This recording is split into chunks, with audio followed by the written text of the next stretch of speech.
ମୁଁ ଥରେ କହିଲି ବୋଲି ବାପା ତମେ ଜୟ ଲଗାଉନି ଘରେ ଏ ଶଳା ମୁଁ କାଣ ଜୟ ଯିବି ମୁଁ ଏତେ ରାମ ନାହିଁ ତମେ କିଛି ବୁଝୁନ ମୁଁ କଣ କହୁଛି ବୋଲେ ତମର ଯୋଉ ଛାତ୍ର ମୋ ନାନାଙ୍କର କ୍ଲାସମେଟ ନୈବନ୍ଦର ଜଗନ୍ନାଥ ମିଶ୍ର ଯିଏ କି ସ୍ଥାନାନ୍ତର ହେଲେ ହିଞ୍ଜିଳିକାଟକୁ ଏବଂ ମ୍ୟୁନିସିପାଲିଟି ଚେୟାରମ୍ୟାନ ପ୍ରଥମ ଚେୟାରମ୍ୟାନ ହେଇଥିଲେ ସିଏ ସ୍ୱାଧୀନତା ସଂଗ୍ରାମୀ ଯାଇଥିଲେ ବୋଲି ତାଙ୍କୁ ଏବେ ଭତ୍ତା ମିଳୁଛି ତମେ ଯାଇଥିଲେ ଆମକୁ ମିଳିନଥାନ୍ତେ ଓହୋ ଏଟା କହୁଛ କି ରେ ଚାଲ ଗାଁକୁ ଯିବା କଳାକାର ଖୋଜିବା এইଭଳି କାର୍ଯ୍ୟକ୍ରମକୁ ନେଇ ମୁଁ ଆପଣଙ୍କ ସାମ୍ନାକୁ ବାରମ୍ବାର ଆସୁଛି ଆଜି ବି ସେଇଭଳି ଏକ ସୁନ୍ଦର କଥା ଯାହାକି କରାଖଣ୍ଡିର ରାମାୟଣ ସମଗ୍ର ଓଡ଼ିଶାରେ ବିଦିତ ହେଇପାରିଥିବା ରାମାୟଣ ଯାହା ଗଞ୍ଜାମ ଜିଲ୍ଲାର କରାଖଣ୍ଡି ଅଞ୍ଚଳର ରାମାୟଣ ନରସିଂହ ମାଠଙ୍କ ଦ୍ୱାରା ରଚନା କରାଯାଇଥିବା ରାମାୟଣ ଯେଉଁ ନରସିଂହ ମାଠ ନିଜେ ପାଠ ଅଧିକ ପଢିନଥିଲେ ସେଥିପାଇଁ ଜଣେ ବ୍ୟକ୍ତି ବିଶେଷ ଥିଲେ ନୀଳକଣ୍ଠ ପଟ୍ଟନାୟକ नीलकंठ पट्टनायक को से डाकुले नीलकंठ पट्टनायक सबको उतारुले तालपत्र मध्यम जो तालपत्र गुड़िक आज भी संरक्षित भाव अच्छी संगृहित होती नीलकंठ पट्टनायक नाती जी कि लक्ष्मीनारायण पट्टनायक एवं तांकर पुओ लक्ष्मीनारायण पट्टनायक पुओ प्रियंवद पट्टनायक तार सुरक्षार दायित्व नौ चलते जीवा से मूल रामायण जो रामायण को लिखिथिले नरसिंह माठ एवं उतारी थिले आम समस्त जी मैंने जानी लक्ष्मीनारायण पट्टनायक जेजे जे थिले नीलकंठ पट्टनायक चलते देखा नीलकंठ पट्टनायक जो रामायण गुड़िक नरसिंह माठ रामायण को उतारी थिले से उतरा जाइथिबा कॉपी तालपत्र आकार अच्छी से तालपत्र गुड़िक देखा केते सुरक्षित अच्छी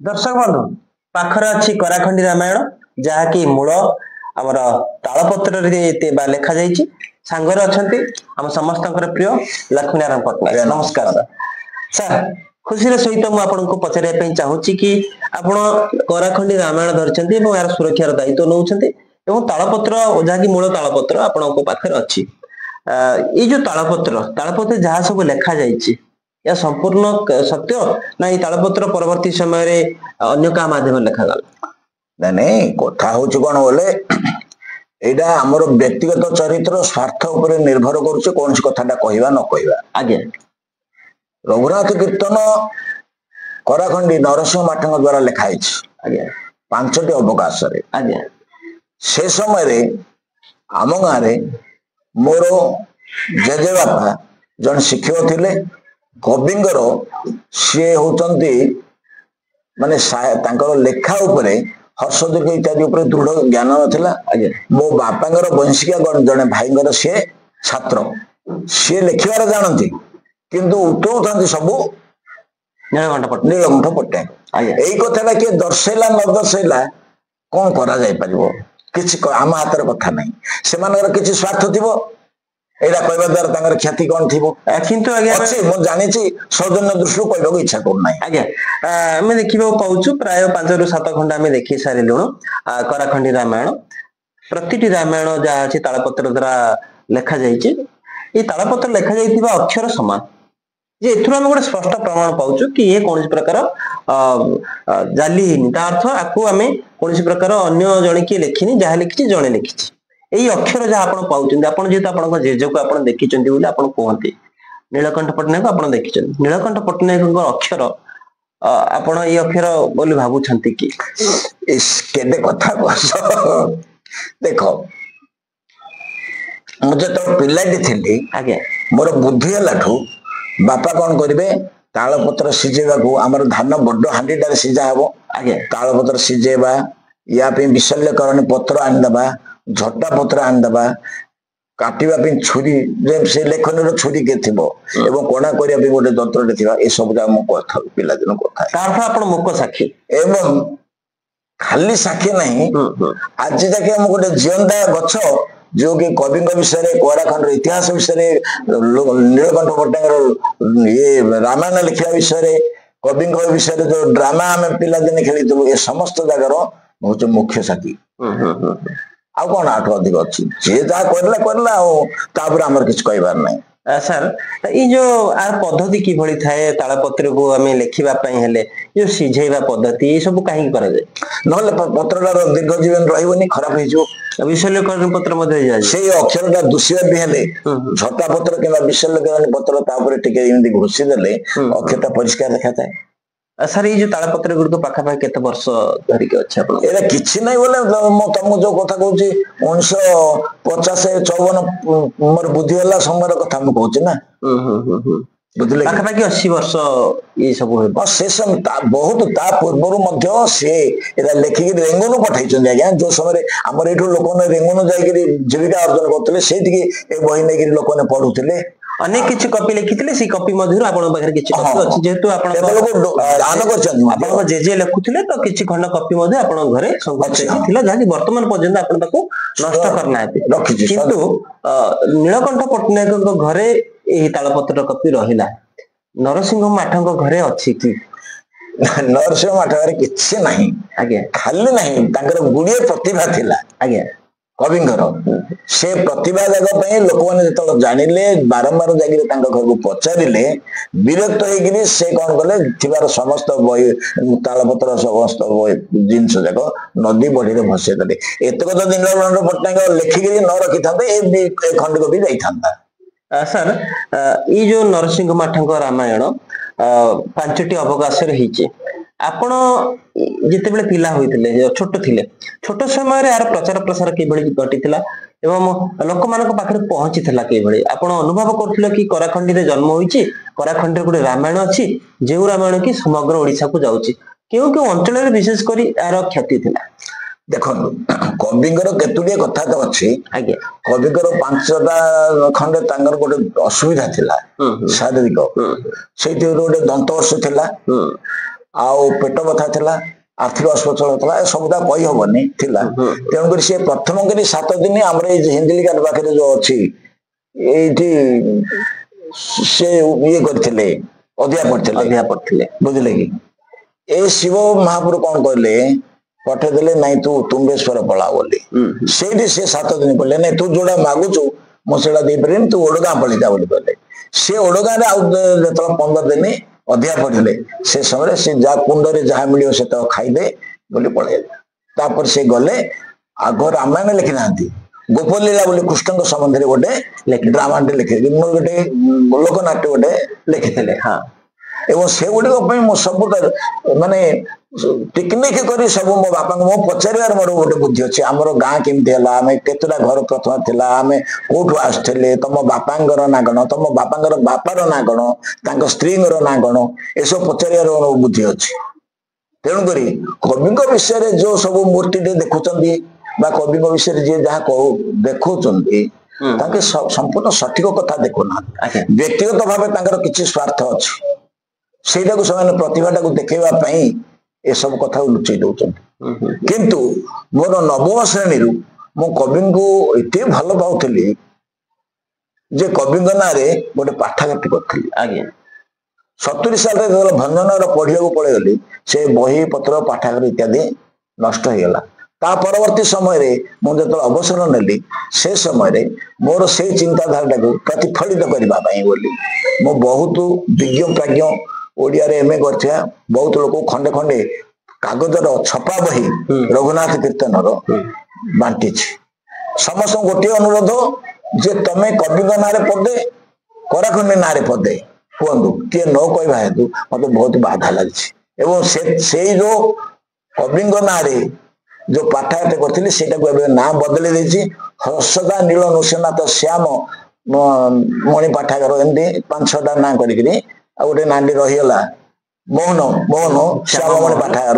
बोली नांडी बदली नहीं सर मु पचारे अर्थ कि यार प्रचार प्रसार किभଳି ହେଲା लोक प्रचार प्रसार से समय से जो आम गाँव रे जो गोपलीला नाटक कहगला दंडपाणी गौड़ बोली गोटे थिले आउ जने गोपीनाथ स्वाई बोली जने थिले आउ जने महाना थिले आपन जदी गोटे स्क्रीन रे टाणी देबे ता पछपटे रही से माने जदी कौन सी कविता बोलिबे आपण भाबिए स्त्री माने बोलचथि एते सुंदर दंडपाणी महागुड़ टोटाल संपूर्ण रूपे रामायण को मौखिक बोली देथिला मोर जे मरिला दिन बाटन आरंभ करी शोषण जाके से रामायण रघुनाथ कीर्तन को बोली बोली जाउची एवं गाँव धारी एते सुंदर तार बोलिबार आप विमुग्ध एवं एटा आम गाँव आम अंचल प्रत्येक गाँव नीति नीति नीति दिन समस्ते पारायण कला भाई करते ଏଇ ଅଞ୍ଚଳରେ ସମ୍ପୂର୍ଣ୍ଣ ଘରେ ଘରେ ପରିଚିତ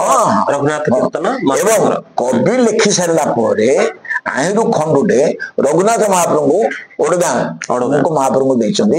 ଆପଣଙ୍କୁ ତାର ଫଟୋ ମଧ୍ୟ ମୁଁ ଠିକ ସମୟରେ ଆଣିକି ଦେବି। ତା ଅର୍ଥ ବର୍ତ୍ତମାନ ମଧ୍ୟ ଓଡଗାଁ ରଘୁନାଥ ଜୀଉଙ୍କ ମନ୍ଦିର ପାଖରେ ଅଛି। ସାର୍ ରଘୁନାଥ କୀର୍ତ୍ତନ ଆଉ ଗୋପଲୀଳା ଆ ଭିତରେ ଆପଣ ଲେଖିବା ଶୈଳୀର କଣ ସାମଞ୍ଜସ୍ୟ ଆପଣ? ସିଏ ଭିନ୍ନ ନାଟକ ଷ୍ଟାଇଲରେ ଲେଖାଇଛି, ଇଏ ଯେ ରାମାୟଣ ଷ୍ଟାଇଲ ଲେଖାଇଛି। ମଥୁରାର ଭଲ ମନ୍ଦ କହରେ ଅକ୍ରୂର, ଇଏ ହଉଛି ଗୋପଲୀଳା। ଗୋପଲୀଳାର ବଳାଇଥିଲି ମନେ ଗୋକୁଳ କେଳି ତୋର, ଏ ଅନୁଗ୍ରହ କଲୁ କିସେ ବା ଦେଖି ମୋର, ଉଣା ହେଲେ କରୁଣା ଅପରାଧ ହେବ ସିନା, ବୁଡାଇ ଦେବୁ କି ତୋ ପାବନ ନାମେ ବାନା। ରାମାୟଣ ଲେଖିବା ସମୟରେ ତାଙ୍କର ଯେତେବେଳେ ପଦସ୍ମରଣ ହେଇନି ସେ ସମୟରେ ଏ ରାମାୟଣରେ ଏଇ କଥା କହୁଛି। ମୁଁ ତ ଆଗ ଗୋପଲୀଳା ଲେଖୁଥିଲି, ତୁ ଦୟା ପଡିଲୁ ମୁଁ ଏଇଟା ଲେଖିଲି, ଏବେ କଣ ନ କହ, ମୋର କିଛି ଅପମାନ ନାହିଁ, ତୋର ନାଁଟା ଯୋଉ ଅଛି ସେଇଟାকে ଅପମାନିତ ହବ।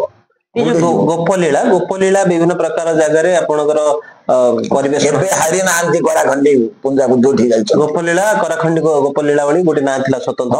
ତା ପରବର୍ତ୍ତୀ ଏବେ ବି ତାର ପାଣ୍ଡୁଲିପି ଆମ ପାଖରେ ଅଛି। ତା ପରବର୍ତ୍ତୀ ସମୟରେ ରଘୁନାଥ କୀର୍ତ୍ତନ, ତାପରେ ରଘୁନାଥ କୀର୍ତ୍ତନକୁ ସେଇଭଳି କିଛି ମଞ୍ଚରେ ପ୍ରଦର୍ଶନ କରାଯାଇଛି କି ଗୋପଲୀଳା ଭଳି? ନାଇଁ ନାଇଁ, ରଘୁନାଥ କୀର୍ତ୍ତନକୁ କିଛି ମଞ୍ଚ ପ୍ରଦର୍ଶନ କରାଯାଇନି, କିନ୍ତୁ 1970 ସାଲରେ ମୁଁ ମୋର ଗୋସାଇ ବାପାଙ୍କଠୁ ସମସ୍ତ ସଂଗ୍ରହ ଏବଂ ଆମ ଅଞ୍ଚଳର ସମସ୍ତ ଲୋକଠୁ ସଂଗ୍ରହ କରିକିରି କବିଙ୍କ ନାଁରେ ଆମ ଅଞ୍ଚଳର ବିଶିଷ୍ଟ ଜଣେ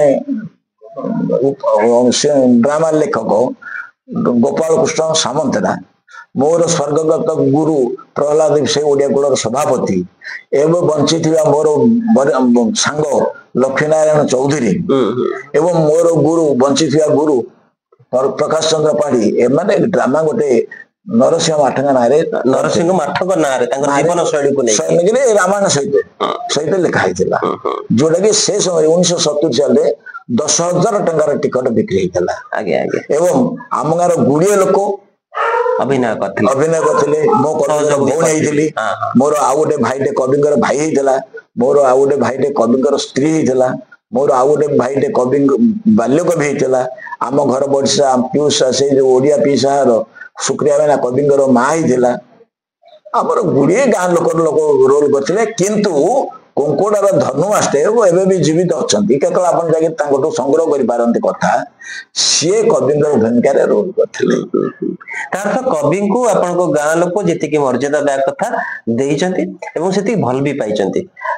ମୁଁ ଆପଣଙ୍କ ଠାରୁ ସାର୍ ଜାଣିବା ପାଇଁ ଚାହୁଁଛି, ଯେହେତୁ ଆପଣଙ୍କ ଜେଜେଙ୍କ ଆପଣ ଜେଜେଙ୍କୁ ଦେଖିଛନ୍ତି, ଜେଜେ କେବେ ନରସିଂହ ମାଠଙ୍କ ସମ୍ପର୍କରେ ଆପଣଙ୍କୁ କିଛି କହିଛନ୍ତି କି? ତାଙ୍କର ଚରିତ୍ର, ତାଙ୍କର ଚାଲିଚଳଣି, ତାଙ୍କର ଜୀବନ କଥାଟା କହିଲି, ଆଜ୍ଞା, ସେ ଗୁଡିଏ ଜିନିଷ ଯୋତ କହିଲି, ନ କହିବା ଜିନିଷ ଗୋଟେ ଅସୀମ ଚକିତ ହେଇଯାଇଛି, ସବୁ ଯାକ ମତେ ଖୋଲିକିରି କହିଛନ୍ତି।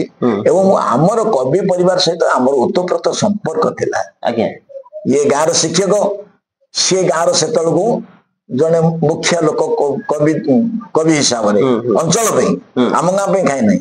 ତେଣୁକରି ତାଙ୍କର ଆମର ପାରିବାରିକ ସମ୍ପର୍କ ଥିଲା, ଖାଲି ସମ୍ପର୍କ ନଥିଲା। ମୋର ଭାଇନା ଜନ୍ମ ହେଲା ବେଳକୁ ତାଙ୍କ ଘରୁ ଆମର ଗାଈ ଗୋଟେ 20 ଟଙ୍କା ଦେଇକିରି କିଣି ଅଣା ହେଇଥିଲା। ସେଇଟା ମୋର ମାନେ ମୋ ତଳ ଭଉଣୀ ଜନ୍ମ ହେଲା ଯାଇ ଆମର ସେଇ ଗାଈର ଜୀବିତ ଥିଲା, 20 ବର୍ଷ ବଞ୍ଚିଲା ଗାଈ। ଆଜ୍ଞା ଆଜ୍ଞା ଆଜ୍ଞା, ଏତେ ସୁଧାର ଗାଈ କୋଉଠି ଦେଖି ନାହିଁ। ସାର୍ ଆପଣ କେଉଁ ଗାଁ ଯାଉଥିବେ ବା କୌଣସି ଜାଗାକୁ ଯାଉଥିବେ, ଗଲା ସମୟରେ ଆପଣଙ୍କର କାନରେ ପଡିଛି କି କେବେ ମାଠ ରାମାୟଣ? ହଁ, ବହୁତ ଥର ବହୁତ ସ୍ଥାନରେ। ଅନୁଭବ କଣ ହୁଏ? ଆଜ୍ଞା, ନିହାତି ରୂପରେ ଭାବ ବିହ୍ୱଳ ହେଲା ଭଳି ଅନୁଭବ ନିହାତି ସୃଷ୍ଟି ହେବ, ଯେହେତୁ ନିଜ ଗାଁର ମାଟିର କବି, ନିଜ ଜେଜେ ଯାହାକୁ ଉତାରୁଥିଲେ, ଯାହାଙ୍କର ଲେଖା ଗୁଡିକୁ, ଯେହେତୁ ସିଏ ବର୍ଣ୍ଣନୀ ଶୁଦ୍ଧ ନଥିଲା ବୋଲି ସିଏ ବା ପାଠ କମ ପଢିଥିଲେ, ସେଥିପାଇଁ ସେ ଦାୟିତ୍ୱ ଦେଇଥିଲେ ନୀଳକଣ୍ଠ ପଟ୍ଟନାୟକଙ୍କୁ। ସାର୍ ମୁଁ ଆଉ ଗୋଟେ କଥା ପଚାରିବା ପାଇଁ ଚାହିଁବି,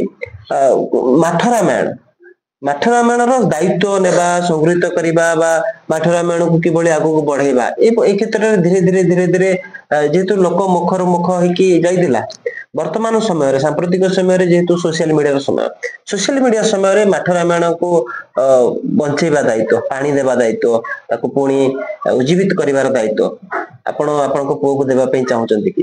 ନିଶ୍ଚୟ। ଆଜ୍ଞା, ନିଶ୍ଚିତ ସେ ଆପଣ ସେଥିପାଇଁ ମୁଁ ଯୋଉ ଘରେ ପାଠାଗାର ହର୍ଷଦା ନୀଳ ନାଥ ନୀଳ ଇଏ ମୋହନ ଶ୍ୟାମମଣି ପାଠାଗାର କରିଛି ଦାସିଆ ଅଜାଙ୍କର ଭଳି ସେ ଦାୟିତ୍ୱରେ ରଖିବା କଥା ମୁଁ କହୁଥିଲି। ସାର୍ ଆମେ ଯେତେବେଳେ କଙ୍କଳଗଡା ଲାଇନ ଯିବୁ ଆସିକାରୁ ବାହାରିବୁ ଆମର ଏପଟେ ସାଉଳିଠୁ ଆରମ୍ଭ କଲେ ଆମେ ଯିବୁ କଙ୍କଳଗଡା ଲାଇନ। ସେଠି ଗୋଟେ ସ୍କୁଲ ପଡେ ନରସିଂହ ମାଠ ଉଚ୍ଚ ବିଦ୍ୟାଳୟ। ମାଠଙ୍କ ନାଁରେ ଗୋଟେ ବିଦ୍ୟାଳୟ ଅଛି, ତା ସହିତ ଆହୁରି କିଛି ଥିବ ଆମେ ଦେଖିଛୁ ବା ଜାଣିନୁ, ଦେଖିନୁ କି ବା ଜାଣିନୁ, କିନ୍ତୁ ଗୋଟିଏ ଜାଗାରେ ଦେଖିଛୁ କି ମାଠ ନରସିଂହ ମାଠ ଉଚ୍ଚ ବିଦ୍ୟାଳୟ ଦେଖିଥିଲୁ। ନା ମୁଁ ଭୁଲ କହୁଛି ସାର୍? ଠିକ ଅଛି ଠିକ ଅଛି ସାର୍। ଏଇ ଯୋଉ ସ୍କୁଲଟି ହେଲା ଯେହେତୁ କରାଖଣ୍ଡିରେ ହେଇନି, ସ୍କୁଲ କରାଖଣ୍ଡି ବାହାରେ ହେଇଛି, ଆପଣଙ୍କୁ କେତେ ଗର୍ବର ସହିତ ଗ୍ରହଣ? ଆମ ଗାଁ ପାଖରେ ବଉଳ ଘାଇ ବୋଲି ଗୋଟେ ଗାଁ ଅଛି। ଆଜ୍ଞା ଆଜ୍ଞା। କାଳୁଚରଣ ନାୟକ ବୋଲି ଜଣେ ପୁଅ ଅଛି, ସେ ଗୋଟେ ଅନ୍ଧ ବିଦ୍ୟାଳୟ କଲେ। ଆଜ୍ଞା। ଅନ୍ଧ ବିଦ୍ୟାଳୟ କଲେ, ତା ସହିତ ମୋର ଅତି ଅନ୍ୟାନ୍ୟ ସବୁ ଜିନିଷ ନେଇକି ବହୁତ ସମ୍ପର୍କ ରହିଛି। ଆଜ୍ଞା। କାଳିଆର ଏଇ ସ୍କୁଲଟାର ନାଁ ଦେବା କଥା ଯେତେବେଳେ ପଡିଲା, ସେଇ ସମୟରେ ସାଇନ୍ସ ଲେକ୍ଚରର କଙ୍କଡା କଲେଜର ମିଶ୍ର ବାବୁ ଆଉ ଅନ୍ୟାନ୍ୟ ଲେକ୍ଚରର ଆମମାନଙ୍କର ସବୁ ଗୋଟେ ଚିନ୍ତନ ଆସିଲା, ଆମ ଅଞ୍ଚଳର ଗୋଟେ ବିଶିଷ୍ଟ ଲୋକ ନରସିଂହ ମାଠଙ୍କ ନାଁରେ ଏଇ ବିଦ୍ୟାଳୟଟି କରାଯିବ। ତେଣୁକରି କବିଙ୍କର ଅନ୍ଧମୁଖ ବିଦ୍ୟାଳୟ ଯୋଉ ଆପଣ ଯାହାର ନାଁ କହୁଛନ୍ତି ନରସିଂହ ମାଠଙ୍କ ନାଁରେ ଦିଆହେଲା। ଏବଂ ତାର ପରବର୍ତ୍ତୀ ସମୟରେ ଯେତେବେଳେ ଆମ ଗାଁରେ ଗୋଟେ ପ୍ରାଇଭେଟ ଏମଇ ସ୍କୁଲ ତିଆରି କରାହେଲା, ତାକୁ ମଧ୍ୟ ନରସିଂହ ମାଠଙ୍କ ନାଁରେ ନାଁ ଦିଆଯାଇଥିଲା, ଯୋଉଟାକି ଏବେ ଉଠି ଯାଇକି ସ୍କୁଲରେ ମେର୍ଜ ହେଇଯାଇଛି।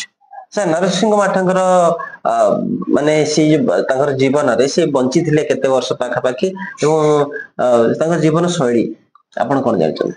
ସେ 1914ରେ ରାତ୍ର 8ଟା ବେଳକୁ ଦେହାନ୍ତ ହେଲା ତାଙ୍କର। ସେ ସମୟରେ ମୋର କକା ନନା ଏମାନଙ୍କୁ ସବୁ 4-5 ବର୍ଷ ଛୋଟ ହେଇଥିଲା। ଏମାନେ ଏକ ଉଠିଥିଲେ, ଯୋଉ ମୋ ମା କଣ କରିଥିଲେ ତାଙ୍କୁ ସବୁ ଆସୁଛି ବୋଲି କରିକି ନେଇଯାଇଥିଲା, ଘରକୁ ଧରିକି ପଳେଇ ଯାଇଥିଲା। ଏବଂ ତାଙ୍କର ପାରିବାରିକ ଜିନିଷ ବହୁତ ଆଗରୁ ବହୁତ ଅସୁବିଧା ଥିଲା, ବିଶେଷ କରି ଆର୍ଥିକ ଅସ୍ୱଚ୍ଛତାର ବହୁତ ଥିଲା। ତେଣୁକରି ଗୁଡ଼ିଏ କଥା ହଉଥିଲା। ପରବର୍ତ୍ତୀ ସମୟରେ ଏସବୁ ଯାକ ସମସ୍ୟା ସମାଧାନ ହେଇଯାଇଛି।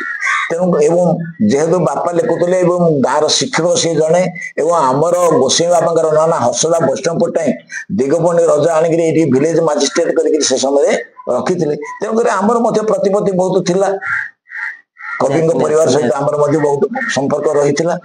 ସାର୍ ଗୋଟେ କଥା ମୁଁ ଜାଣିବା ପାଇଁ ଚାହୁଁଛି, ଜଣେ ଦାୟିତ୍ୱ ନେଲେ ନରସିଂହ ମାଠଙ୍କ ରାମାୟଣକୁ ଲେଖିବା, ବାରମ୍ବାର ଉତାରିବା, ବିଭିନ୍ନ କପି କରିବା, ସେ କପିକୁ ବାହାରକୁ ପଠେଇବା, ରେଙ୍ଗୁନ ବର୍ମା ଭଳି ଜାଗାକୁ ଯିବା, ତା ସହିତ ଘରେ ଘରେ ଗାଁ ଗାଁରେ ପହଞ୍ଚେଇବାର ଦାୟିତ୍ୱ ଜଣେ ନେଲେ ନୀଳକଣ୍ଠ ପଟ୍ଟନାୟକ।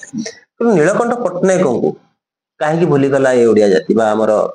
ହଁ, ସେଇଟା ପାଇଁ ତ ମୁଁ ଥରେ ଓଡିଆ ମହାକୁଳ ମହାସଭା ହଉଥିଲା ତାଙ୍କର, ଆମ ଗାଁରେ ଆଉ ଗୋଟେ ପିଲା ହରିହର ପ୍ରଧାନ ମୁଁ କିରି ସେଦିନ ସେ ରାତ୍ରରେ ଯାଇଥିଲୁ, ରାତ୍ର 3ଟା ବେଳକୁ ତାଙ୍କର ମହାସଭା ସରିଲା। ଆଉ ମୁଁ ସେତେବେଳେ ମତେ ପଚାରିଲେ ଲକ୍ଷ୍ମୀ କୁଆଡେ ଆଇଲୁ ରେ? ମୁଁ କହିଲି ଆଜ୍ଞା ଆମ ଗାଁର କବି ନରସିଂହ ମାଠ ଗୋଟେ ବଡ ସୁନ୍ଦର ପ୍ରତିଭା, ସେ ଆପଣଙ୍କର ବେଣାୟତ କୂଳରେ ଜନ୍ମ ହେଇଛନ୍ତି। ଆଜ୍ଞା, ଆପଣଙ୍କର ଏଡେ ବଡ ସଭା ଅଛି, ଏତେ ଲୋକ ଅଛନ୍ତି, ଆପଣ ସଭାପତି ହେଇଛନ୍ତି, ଆଉ କବିଙ୍କ ବିଷୟରେ ଟିକେ କିଛି କରୁନାହାନ୍ତି। ତାଙ୍କର ତ କିଛି ଆର୍ଥିକ ସ୍ୱଚ୍ଛଳତା ନାହିଁ, ପାଠର ଆମ ଗାଁର ଲୋକମାନଙ୍କର ମଧ୍ୟ ଆର୍ଥିକ ସ୍ୱଚ୍ଛଳତା ନାହିଁ, ଆମର ବି ଆର୍ଥିକ ସ୍ୱଚ୍ଛଳତା ନାହିଁ। ତୁ ଜାଣିବୁନୁ, ଆଉ ମୁଁ ତତେ ସେତେ କହୁନି, ଏବେ ସେ କଥା ହେଇପାରିବ ନାହିଁ। ଅର୍ଥାତ ଯୋଉ ସବୁ ଚିନ୍ତାଧାରା ଆଉ ଅର୍ଥର ଆବଶ୍ୟକତା ତଦାନୀନ୍ତନ ସମୟରେ ସମ୍ଭବ ନଥିଲା ବୋଲି ମୋର ପୂଜ୍ୟ ଗୁରୁଜୀ ମତେ ତ କହିଥିଲେ। ତା ଅର୍ଥ ଆର୍ଥିକ ଦୃଷ୍ଟିରୁ ଆମେ ସ୍ୱାବଲମ୍ବୀ ନଥିଲେ, ସେଥିପାଇଁ ଏଇ ସବୁ ହେଇପାରିନଥିଲା। କିନ୍ତୁ ଏଇଟା ଯୋଉ ମୁଁ କହିବା ପୂର୍ବରୁ ତ ଛପା ହେଇସାରିଲାଣି, ମୋର 4ର୍ଥ ଶ୍ରେଣୀରୁ ବହି ଛପା ହେଇସାରିଲାଣି, ବହି ହେଇଗଲାଣି ଅଲରେଡି। ହଁ, ଯିଏ ଛପେଇଥିଲେ ସିଏ କୋଉଠି ହେଲେ ନୀଳକଣ୍ଠ ପଟ୍ଟନାୟକର ନାଁ ଲେଖି ନାହାନ୍ତି। ମୁଁ ସେଇ କଥା ପଚାରିବା ପାଇଁ ଚାହୁଁଛି, ଯିଏ ଛପେଇଲେ ସେ କାହିଁକି ଲେଖିଲେନି ନୀଳକଣ୍ଠ ପଟ୍ଟନାୟକ? ହଁ, ସେଇଠି କାହିଁକି ଲେଖିଲେ, ସେ ସମୟରେ ସେ 20 ଟଙ୍କାରେ ବହିଟାକୁ କିଣି ଦେଇଥିଲେ, ସ୍ୱତ୍ୱାଧିକାର ଥିଲା, ସେ ଯାହା ଚାହିଁଲେ ତାହା କଲେ। ଏବଂ ତାଙ୍କ ସହିତ ଆମର ଟିକେ କଣ୍ଠବଟାଙ୍କ ସହିତ ସମ୍ପର୍କ ଭଲ ନଥିଲା। ଆଜ୍ଞା ଆଜ୍ଞା ଆଜ୍ଞା। ତେଣୁକରି ସିଏ ଆମର ଗୋଟେ ଦଦେଇଙ୍କର ନାଁ ଏବଂ ତାଙ୍କ ଗାଁର ଲୋକମାନଙ୍କର ନାଁ ସିନା ଲେଖିଲେ, ୟାଙ୍କୁ ଛାଡିଦେଲେ।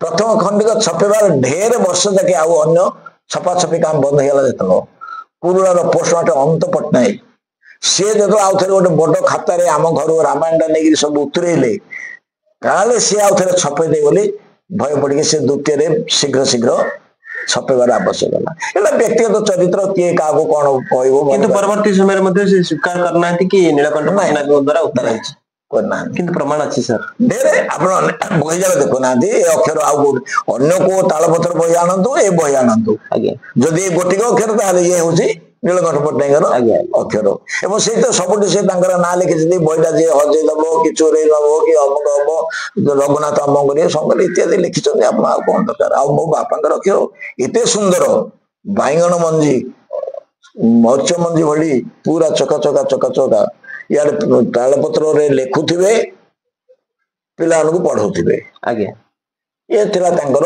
चिंतन बढ़िया कथा जेहेतु आम जानवा चाहबू आपन को बारंबार से पचारुचे जिते बेले तार डीटीपी है कागज रे आसिला कागज रे नीलकंठ पट्टनायक को भूली गले जी कले आम तार प्रमाण टी देखी पारिबु वर्तमान मु आशा रखिबी आम देखा टी आपण सी धाड़ी टी पढ़े सी कौन लिखि आम दर्शक मानक जनवाई चाहबू पट्टनायक होउचंती सी वराखंडी रामायण को उतारिबार लोक लिखिथिले सत रचना करथिबा रचयिता होउचंती नरसिंह माठ किंतु जेहेतु वर्णनीय अशुद्धि कारणरू सी दायित्व देइथिले नीलकंठ पट्टनायक को एवं नीलकंठ पट्टनायक लिखिबा सहित तार कॉपी करिसेंती अनेक गुड़िए कॉपी करछेंती जो कॉपी गुडी को बाहर को से बिक्री करिया पई पठेइचंती एवं निज पाखरे मध्य किछि कॉपी रहि जाइथिला जो कॉपी की वर्तमान पर्यंत लक्ष्मीनारायण पट्टनायक घर अच्छी से होती नीलकंठ पट्टनायक नाती एवं यार संगृहित करिवार दायित्व या संरक्षित भाव रखिबार दायित्व नहीं सारंगर पुत्र आम समस्त प्रिय प्रियमद पट्टनायक भाई चलतु देखा कौन थिला सी प्रमाण जो प्रमाण कि आपन को प्रमाणित करदब कि नीलकंठ पट्टनायक ही आपको उतारुथिले चलतु देखा सार सार से पढ़े बोली मु आशा रखी भीमस्यापि रणे भंग मुक जदि सुध मसुध यही सब कौन गोटे लिखाई ये पुस्तक 1959 आषाढ़ कृष्ण 2/2/12 बुझे कृष्ण द्वितीय 2/12 बोले सोमवार 2/2/12 लेखा अवधि आहे स्व पूजन सुजन माने शुद्ध अशुद्ध मिसाई पढ़िबे शुद्ध अशुद्ध मिसाई पढ़िबे लेखी लेखी लेखा गुड़िक कौन ये पुस्तक लेखी लेखक दिगपहंडी अंचलाधीन कराखंडी ग्राम निवासी नीलकंठ पट्टनायक हरे ए नमः लेखी लेखनीर को श्री रघुनाथ महाप्रभु उद्धार करिवे भग्न पुष्ट नष्ट ग्रीव दृष्टि मुखम दुखे लेखी तप्त पुत्रवत परि पालन करिवे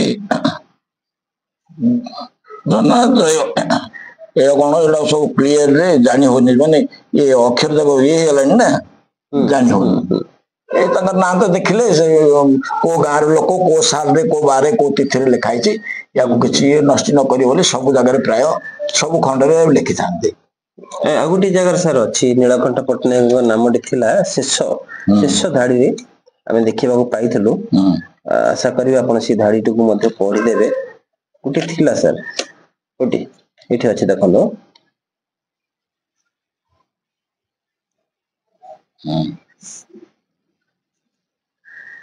ठीक है नियंत्र ए पुस्तक जे मागी नहीं न देबे तार सप्त पुरुष नरके पड़िबे श्री हरि ए नमः श्री रघुनाथ महाप्रभु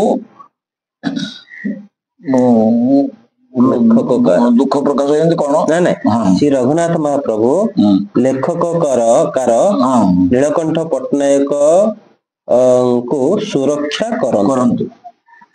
ଅକ୍ଷର ଟିକେ ହେଇପାରୁନି ତ ମତେ ଦୃଶ୍ୟଟା ବି କମିଗଲାଣି ନିହାତି।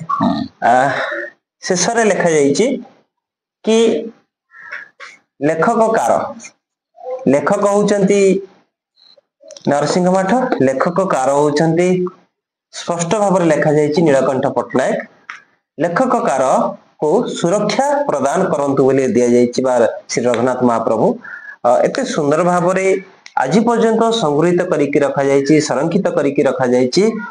ଏବଂ ଆପଣ ମାନେ ହୁଏତ କେହି ତାଳପତ୍ର ଦେଖି ବି ନଥିବେ।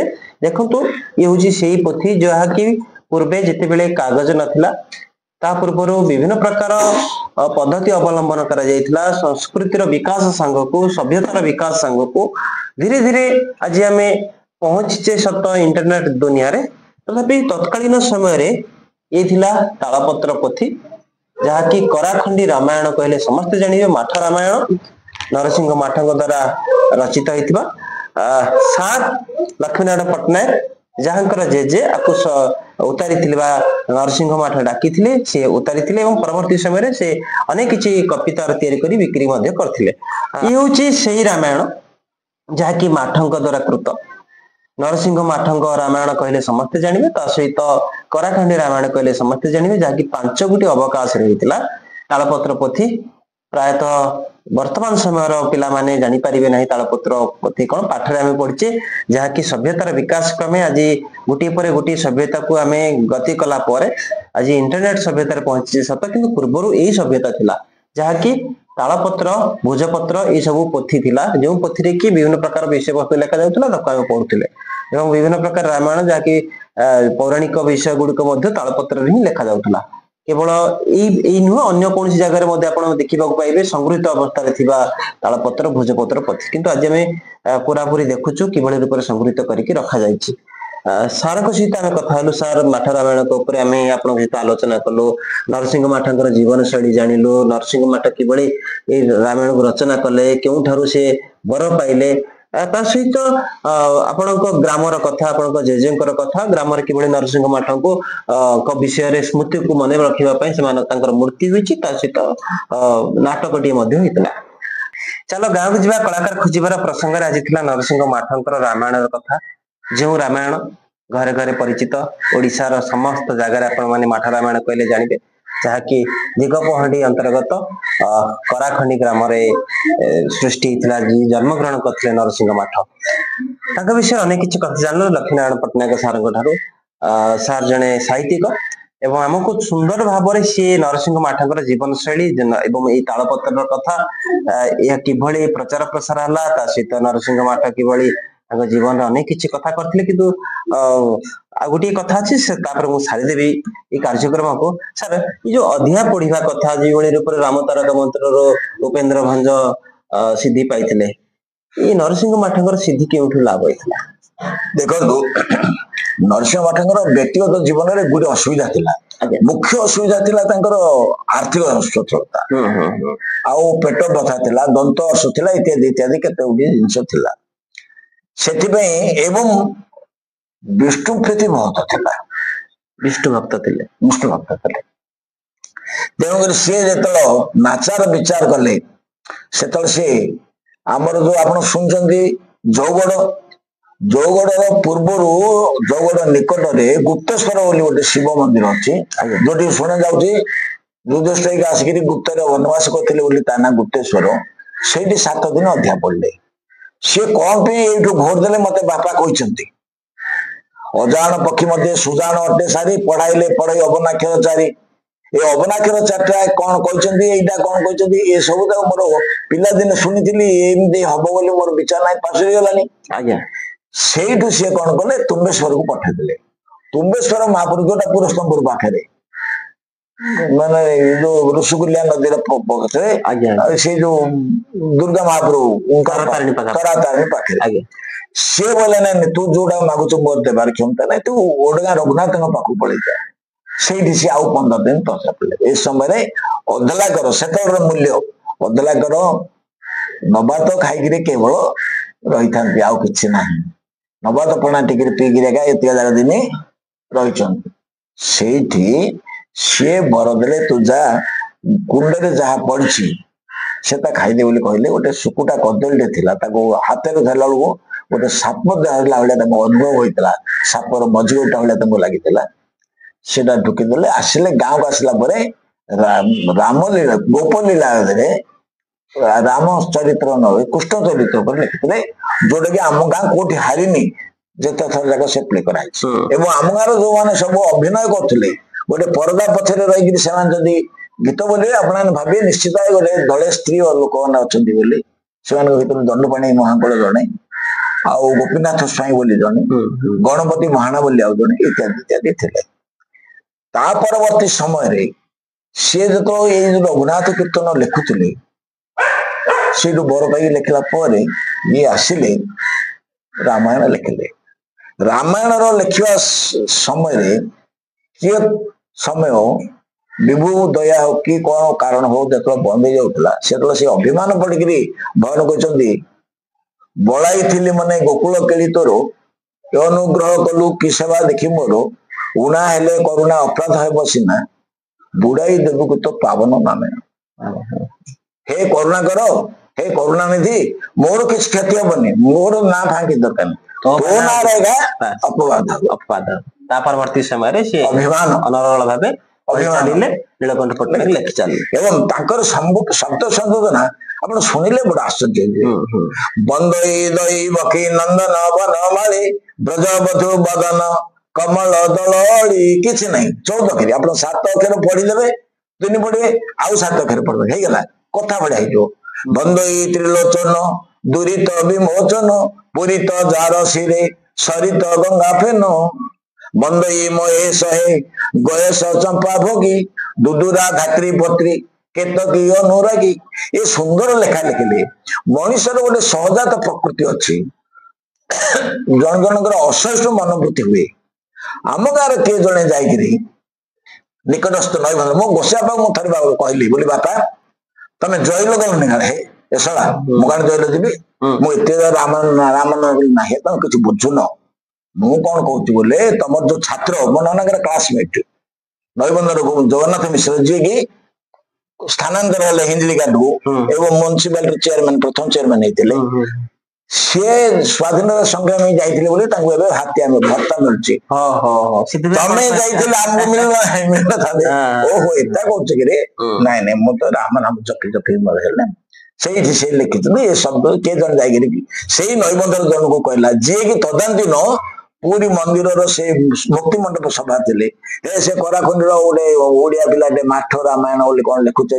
एमती सी कौन कहला सी आपा सी लगेदे कवि की कवि दिने तोटा आड़े बुली जाइछंती नईबंधु को आम गाँव किसी फरक नहीं किसी फरक नहीं मान ठाकुराणी मंदिर जो सरला से नईबंध से ये कराखंडी आरंभ होगा कराखंडी गाई गुहाल बुझे तोटा आस कवि कहीदे से विषय से कवि जो देखी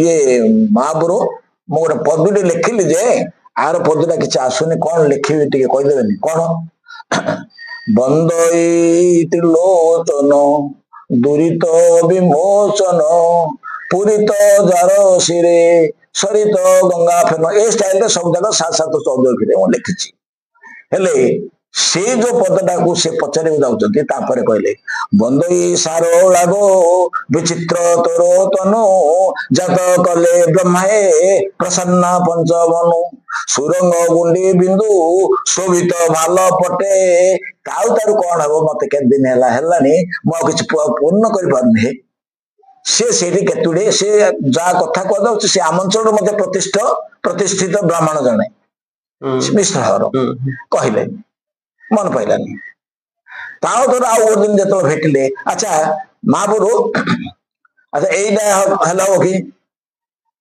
बंदई सारो लागो विचित्र तोरो तनु जात कले ब्रह्माए प्रसन्न पंचमनु सुरंग गुंडी बिंदु शोभित बाल पटे तरुण अरुण की उदया चल गुटे हाँ हाँ ये हूँ तरुण अरुण उदय ବଢିଆ ଅର୍ଥାତ୍ ସେ ସୂର୍ଯ୍ୟଙ୍କୁ ମାଙ୍କର ମସ୍ତକର ସୁନ୍ଦର ବିନ୍ଦୁ ସହିତ ତୁଳନା କଲେ। ମଧ୍ୟାହ୍ନ କି ସନ୍ଧ୍ୟାରେ କହିନାହାନ୍ତି, ତରୁଣ ସମୟର କଥା କହୁଛନ୍ତି, ଅରୁଣ କଥା କହୁଛନ୍ତି। ଇଏ ହଉଛି ତାଙ୍କର ପ୍ରତ୍ୟେକ ଜାଗା।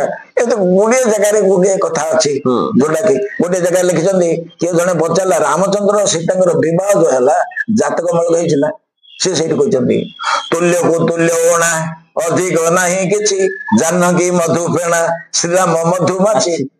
କି ସୁନ୍ଦର କଥା ଦେଖ। ଏ ହଉଛି ତାଙ୍କର ସବୁ ଲେଖାର ଶୈଳୀ। ଆପଣ ଅତି ସରଳ ଭାଷା, ହେଲେ ଏ ସବୁ ଜାଗା ଦେଖିକିରି ମୋ ସାଙ୍ଗସାଥି ଇତ୍ୟାଦି ମାନଙ୍କ ପାଖରେ ବହୁତ କଥା ବହି ଖଣ୍ଡେ ଖଣ୍ଡେ ଦେଇଛି। କଟକ ରେଡିଓ ଷ୍ଟେସନ କୁ 90ରେ ଥରେ ଦେଇଛି, ଆମର ବ୍ରହ୍ମପୁର ରେଡିଓ ଷ୍ଟେସନ କୁ ମଧ୍ୟ ୟା ଉପରେ ଦେଇଛି। କିନ୍ତୁ ଯିଏ ଯାହା ଲେଖିଛନ୍ତି ବାସ୍ତବ କଥାଟାକୁ ଛାଡି ଦେଇଛନ୍ତି। ତାଙ୍କ କଥା ସେମାନେ କହୁଛନ୍ତି କବିଙ୍କ ଉପରେ ଅତି ଅଧିକ କିଛି କହିଲେ। ନିହାତି ଆପଣଙ୍କର ଅନେକ କିଛି କଥା ଆମେ ଜାଣିଲୁ, ଶୁଣିଲୁ ଆପଣଙ୍କଠୁ କରାଖଣ୍ଡି ରାମାୟଣ ବିଷୟରେ, ମାଠଙ୍କ ବିଷୟରେ। ତା ସହିତ କଣ କଣ ସ୍ମୃତି ଥିଲା, ଅନୁଭୂତି ଥିଲା ଆପଣଙ୍କର ମଧ୍ୟ ପିଲାଦିନଠୁ ଆରମ୍ଭ କରି ଆପଣଙ୍କ ଜେଜେଙ୍କ ସହିତ କିଭଳି ଥିଲା ସ୍ମୃତି ଅନୁଭୂତି ସବୁ ଶୁଣିଥିଲୁ। ଆମେ ପୁଣି ଥରେ ଆପଣଙ୍କ ସହିତ କେବେ ଭେଟିବୁ, କଥା ହେବୁ, ଚର୍ଚ୍ଚା କରିବୁ ଏଇ ମାଠ ରାମାୟଣଙ୍କ ଉପରେ, ତା ସହିତ ଆପଣଙ୍କର ରାମାୟଣଙ୍କ ଉପରେ। ଆଜି ପାଇଁ ଏତିକି, ନମସ୍କାର, ଧନ୍ୟବାଦ। ବଡ ବହୁତ ଆନନ୍ଦର କଥା। ଆଜ୍ଞା, ମୁଁ ଆଜି ଯାକେ ଯେତେ ଚେଷ୍ଟା କରିଛି କବିଙ୍କ ବିଷୟରେ କିଏ କିଛି କୋଉଠି ପରିପ୍ରକାଶ କରିନାହାନ୍ତି। ଆଜ୍ଞା, କିନ୍ତୁ ଆଜି ସେ କଥା ଉପସ୍ଥାପନା କରିବାର ସୁଯୋଗ ମତେ ଦେଇଥିବାରୁ ସେ ରଘୁନାଥ ଆପଣଙ୍କ ଆଗରେ ବାଦ କରନ୍ତୁ। ଆଜ୍ଞା, ଧନ୍ୟବାଦ ସାର୍।